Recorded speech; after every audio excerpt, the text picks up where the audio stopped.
നമസ്കാരം. 1960 കാലഘട്ടം. നിരന്തരമായി അതിർത്തി ലംഘനം നടത്തി ചൈന പ്രകോപനം സൃഷ്ടിച്ചുകൊണ്ടിരുന്ന സമയം. 1959 ടിബറ്റ് പ്രക്ഷോഭത്തെ തുടർന്ന് ദലൈലാമയ്ക്ക് ഭാരതം അഭയം കൊടുത്തതോടെ ഇരു രാജ്യങ്ങളും തമ്മിലുള്ള ബന്ധം കൂടുതൽ വഷളായി. 1962 യുദ്ധത്തിന്റെ പ്രത്യക്ഷ കാരണമായി ഇത് കലാശിച്ചു. 1962 ഒക്ടോബർ 20 കിഴക്കൻ അതിർത്തിയിൽ നമുക്കുണ്ടായിരുന്ന സൈന്യത്തിന്റെ എത്രയോ മടങ്ങ് ചൈനീസ് സൈനികർ അതിർത്തി കടന്ന് അപ്രതീക്ഷിതമായി കുതിച്ചു കയറി. സൈനികമായോ മാനസികമായോ ഒട്ടും തയ്യാറല്ലായിരുന്ന ഇന്ത്യൻ സേന പക്ഷേ പകച്ചു നിന്നില്ല. അസാധാരണമായ ധൈര്യവും യുദ്ധവീര്യവും കൊണ്ടാണ് എണ്ണത്തിൽ പല മടങ്ങുണ്ടായിരുന്ന ചൈനീസ് പട്ടാളത്തെ നമ്മൾ പ്രതിരോധിച്ച് നിർത്തിയത്. തവാങ് പിടിച്ചടക്കി അവിടുത്തെ ബുദ്ധവിഹാരത്തിലെ പ്രസിദ്ധമായ ബുദ്ധവിഗ്രഹം തകർത്ത് ഷേല പാസ് വഴി സമതലത്തിലേക്ക് ഇറങ്ങാൻ മുന്നേറിയ ചൈനീസ് സൈന്യം പക്ഷേ 10,000-ലധികം അടി ഉയരത്തിൽ ഇത്തരമൊരു ചെറുത്തുനിൽപ്പ് പ്രതീക്ഷിച്ചതേയില്ല. 4ാം ഗഡ്വാൾ റൈഫിൾസിനായിരുന്നു നൂറനാങ് പോസ്റ്റിന്റെ ചുമതല. ആദ്യത്തെ 3 ആക്രമണങ്ങളും വിജയകരമായി തടയാനായെങ്കിലും ഇന്ത്യൻ ബങ്കറിന്റെ 40 മീറ്റർ മാത്രം അകലെ ചൈനക്കാർ സ്ഥാപിച്ച മീഡിയം മെഷീൻ ഗൺ വലിയ പ്രതിസന്ധിയാണ് ഉണ്ടാക്കിയത്. എണ്ണത്തിൽ കുറഞ്ഞ ഇന്ത്യൻ സൈനികർ ഓരോരുത്തരായി വെടിയേറ്റ് വീഴാൻ തുടങ്ങി. ഗർവാൾ റൈഫിൾസിലെ 4ാം സേനാ വിഭാഗത്തിൽപ്പെട്ട റൈഫിൾമാനായിരുന്ന ജസ്വന്ത് സിംഗ് റാവത്തും അന്ന് മാതൃരാജ്യത്തിനായി പോരാടാനുണ്ടായിരുന്നു. കനത്ത വെടിവെപ്പിനിടയിലൂടെ ജസ്വന്തും കൂട്ടുകാരനും നിലത്തിഴഞ്ഞു ചെന്ന് ചൈനക്കാരുടെ മെഷീൻ ഗൺ കൈവശപ്പെടുത്തി. വെടിയേറ്റിട്ടും അത് വലിച്ച് സ്വന്തം ട്രഞ്ചിലെത്തിച്ചു. യുദ്ധത്തിൽ ഇന്ത്യൻ പക്ഷത്ത് ജസ്വന്ത് മാത്രം അവശേഷിച്ചപ്പോൾ തവാങ് പോസ്റ്റിൽ നിന്ന് പിൻവാങ്ങുവാൻ അദ്ദേഹത്തിന് നിർദ്ദേശം ലഭിച്ചു. എന്നാൽ ജസ്വന്ത് സിംഗിന് പിന്തിരിയാൻ മനസ്സില്ലായിരുന്നു. സമുദ്രനിരപ്പിൽ നിന്നും 10,000 അടി ഉയരത്തിൽ തണുത്തുറഞ്ഞ യുദ്ധഭൂമിയിൽ ജസ്വന്ത് സിംഗും സഹായത്തിനായി സേല നൂറ എന്ന മോൺബ വിഭാഗത്തിൽപ്പെട്ട 2 പെൺകുട്ടികളും മാത്രമാണ് അവശേഷിച്ചത്. മലമുകളിൽ സ്ഥാപിച്ചിട്ടുള്ള ബങ്കറിൽ നിന്നും നിരന്തരം വെടിയുതിർത്തുകൊണ്ട് ജസ്വന്ത് ശക്തമായ പ്രതിരോധ നിര ഉയർത്തി. വിവിധ സ്ഥലങ്ങളിൽ ആയുധങ്ങൾ സ്ഥാപിച്ചുകൊണ്ട് പല ദിശകളിൽ ആക്രമണം നടത്തി. വ്യത്യസ്ത ദിശകളിൽ നിന്ന് വെടിവെപ്പുണ്ടായതോടെ മലമുകളിൽ ഒരു കൂട്ടം പട്ടാളക്കാർ ഉണ്ടെന്ന് ചൈനീസ് പട്ടാളം കരുതി. നീണ്ട 72 മണിക്കൂർ ശത്രുരാജ്യത്തിനോട് അദ്ദേഹം പൊരുതി നിന്നു.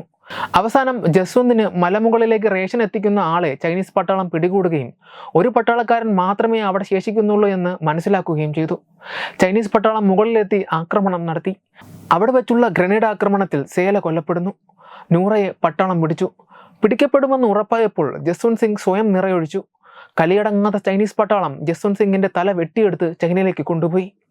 നവംബർ 21 ഏകപക്ഷീയമായി വെടിനിർത്തൽ പ്രഖ്യാപിക്കുകയും ചെയ്തു.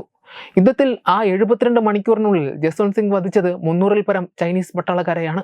പിന്നീട് വെടിനിർത്തലിന് ശേഷം ജസ്വന്ത് സിംഗിന്റെ ധീരതയിൽ മതിപ്പ് തോന്നിയ ചൈനീസ് കമാൻഡർ ആ ധീര ജവാന്റെ ഒരു വെങ്കല പ്രതിമ ഉണ്ടാക്കി വെട്ടിയെടുത്ത തലയോടൊപ്പം ഇന്ത്യക്ക് കൈമാറി. അരുണാചൽ പ്രദേശിലെ തവാങ് ജില്ലയിൽ നിന്നും 25 കിലോമീറ്റർ അകലെ നുരാനാങ്കിൽ ഇന്ത്യൻ സൈന്യം ജസ്വന്ത് ഘർ എന്ന പേരിൽ ഒരു സ്മാരകം പണിതു. ചൈന നൽകിയ വെങ്കല പ്രതിമ അതിൽ സ്ഥാപിച്ചു. ജസ്വന്തിന്റെ സാന്നിധ്യം ഇന്നും അവിടെ ഉണ്ടെന്ന് വിശ്വസിക്കപ്പെടുന്നു.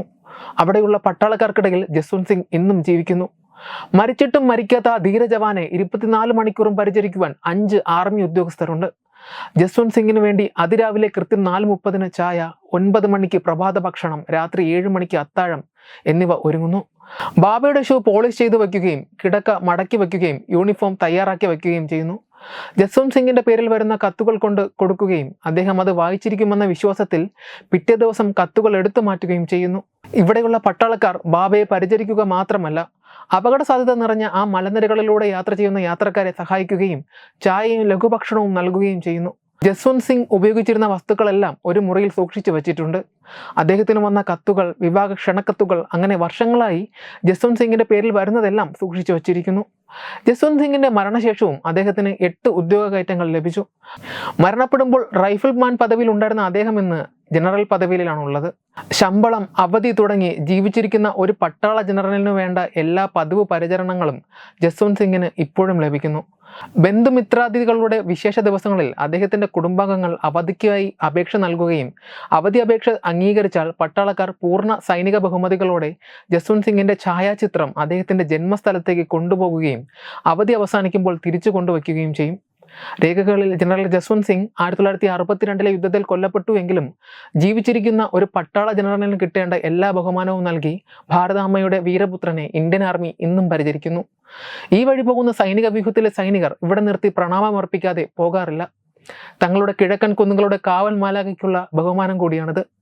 ജസ്വന്തിനെ സഹായിച്ച പെൺകുട്ടികളും ചരിത്രത്തിൽ ഇടം നേടി. ഇന്ന് തവാങ്ങിലേക്കുള്ള വഴി സേല പാസ് എന്നും പ്രധാന പാത നൂറ എന്ന പേരിലുമാണ് അറിയപ്പെടുന്നത്. ഇന്ന് നവംബർ മാസത്തിൽ ഇവിടെ പെയ്തിറങ്ങുന്ന പുതുമഞ്ഞിന് അവസാന ശ്വാസം വരെയും ഭാരതത്തിനായി ജന്മനാടിനായി യുദ്ധം ചെയ്ത് അവിടെ വീണു മരിച്ച ജസ്വന്തിന്റെയും സേലയുടെയും നൂറയുടെയും ദേശഭക്തിയുടെ പരിശുദ്ധിയുണ്ട്. ചെറുപ്പക്കാരായ ഒരുപാട് പട്ടാളക്കാരുടെ ഏറ്റവും നല്ല ദിവസങ്ങളും കുറേയേറെ പേരുടെ ജീവനും ബലി കൊടുത്താണ് നമ്മുടെ സൈന്യം എന്നും എപ്പോഴും നമ്മുടെ അതിരുകൾ കാക്കുന്നത്. എന്നിട്ടും ചൈനയ്ക്കും പാകിസ്ഥാനുമായി ജയ് മുഴക്കുന്ന നന്ദി കെട്ടവർ ഈ മണ്ണിലുണ്ട് എന്നത് നിർഭാഗ്യകരമാണ്. വെബ് ഡെസ്ക് തത്തുമൈ ന്യൂസ്.